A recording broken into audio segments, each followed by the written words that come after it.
jednu dámu, ktorá by chcela vystúpiť, takže ja ju poprosím, len neviem zatiaľ meno.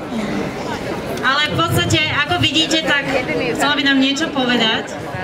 No, ja som není žiadna rečnička, nič, viete, ale pochádzam od Nového Mesta nad Váhom. U nás tam boli ťažký život bola kedy. Boli sme ozaj, za Československo bola demokracia. Bola bieda. No potom nastali komunisti, tak ja vám poviem, nebola som komunistka, ale sa nehanbím za to, že boli komunisti. Mali sme všetko, a že sa niečo zobralo niekomu, to tí ľudia sa pozriadzali sami. Čo tá vláda vedela, že ten má schované, zakopané tam niečo v jame, lebo čo? Tak sa pozriadzali ľudia. Ale prečo sa pýtalo, že po vojne mesta nemali čo jesť? Tak preto sa pýtala múka a co mala by obilie, lebo čo dal. Tak toto sme mali družstva.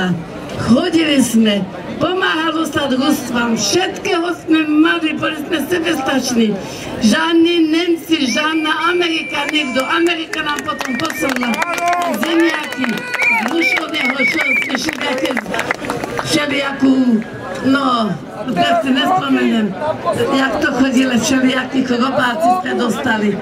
Tak sme všetkého mali, stávali sme tam kultúrne, sme stávali spoločne, to sa neplatilo.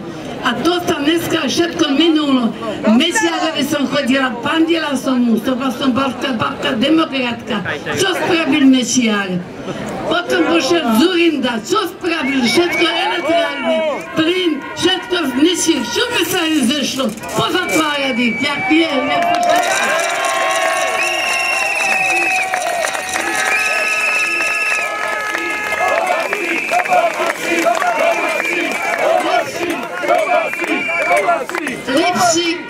Lipšík minister hospodárstva.